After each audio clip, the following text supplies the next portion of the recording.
মধ্যপ্রাচ্যের বুকে অবস্থিত একটি প্রাচীন সভ্যতার নাম ইরান। একসময় যার নাম ছিল পারস্য।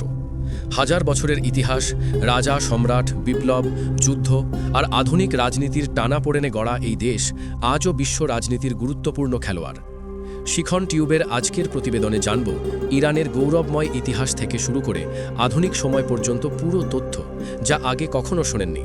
চলুন শুরু করি এক মুগ্ধতার ইতিহাস। ইরানের ইতিহাস শুরু হয় প্রায় ২৫০০ বছর আগে। খ্রিস্টপূর্ব ৫৫০ সালে সাইরাস দ্য গ্রেট প্রতিষ্ঠা করেন আকেমেনিড সাম্রাজ্য। তিনি শুধু একজন বিজয়ী শাসকই নন, মানবাধিকারের প্রথম ঘোষণার জন্যও বিখ্যাত। তার তৈরি সাইরাস সিলিন্ডারকে আজও বিশ্বের প্রথম মানবাধিকার দলিল বলা হয়। এই সাম্রাজ্য একসময় বিস্তৃত ছিল ইরান, ইরাক, তুরস্ক, মিশর থেকে শুরু করে ভারতের অংশ পর্যন্ত। খ্রিস্টপূর্ব ৩৩০ সালে গ্রিক সম্রাট আলেকজান্ডার দ্য গ্রেট পারস্য জয় করেন। এতে পারস্যের রাজনৈতিক শক্তি দুর্বল হলেও সংস্কৃতি হারায়নি। পরে আসে সাসানিয়ান সাম্রাজ্য, যারা পারস্যের গৌরব আবার ফিরিয়ে আনে। এই সময়ে ইরান ছিল শিল্প, চিকিৎসা ও জ্ঞান বিজ্ঞানের বড় কেন্দ্র। সপ্তম শতাব্দীতে আরব মুসলিম বাহিনী ইরান জয় করে। এর ফলে ইরানে আসে ইসলাম। ধীরে ধীরে পারস্য সভ্যতার সঙ্গে ইসলামী সংস্কৃতির এক অপূর্ব মেলবন্ধন ঘটে।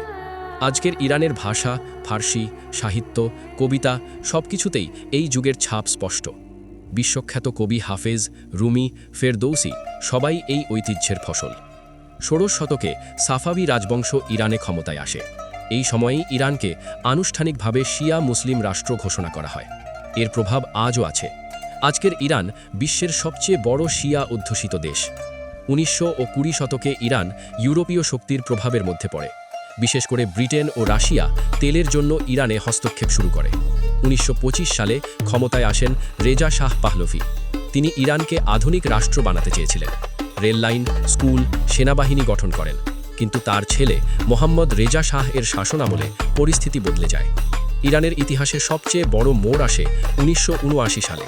শাহের স্বৈর শাসন, পশ্চিমা প্রভাব আর দুর্নীতির বিরুদ্ধে মানুষ রাস্তায় নামে।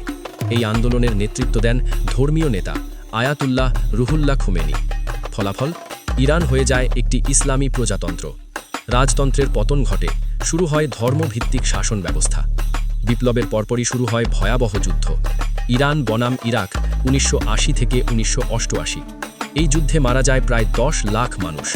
পুরো দেশ ধ্বংসস্তূপে পরিণত হয়, কিন্তু ইরান মাথা নত করেনি। এই যুদ্ধ ইরানকে আরও বেশি আত্মনির্ভরশীল ও সামরিকভাবে শক্তিশালী করে তোলে।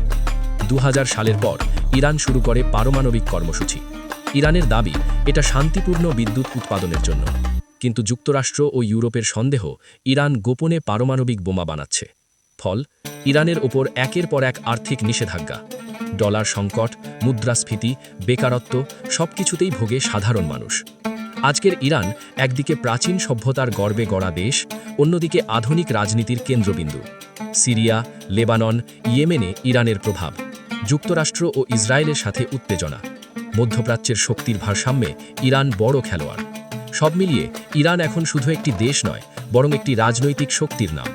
হাজার বছরের ইতিহাসে ইরান দেখেছে রাজতন্ত্র, সাম্রাজ্য, বিপ্লব, যুদ্ধ আর নিষেধাজ্ঞা। কিন্তু প্রতিটি ধাক্কা সামলে ইরান আজও দাঁড়িয়ে আছে নিজস্ব সংস্কৃতি, ভাষা আর আত্মমর্যাদা নিয়ে। ইরানের ইতিহাস আমাদের শেখায়, একটি জাতি যতবারই ভাঙে, ইচ্ছাশক্তি থাকলে ততবারই ঘুরে দাঁড়াতে পারে। ভিডিওটি ভালো লাগলে লাইক, কমেন্ট এবং পরবর্তী ইতিহাসভিত্তিক বিজ্ঞান রহস্যের ভিডিও পেতে চ্যানেলটি সাবস্ক্রাইব করুন।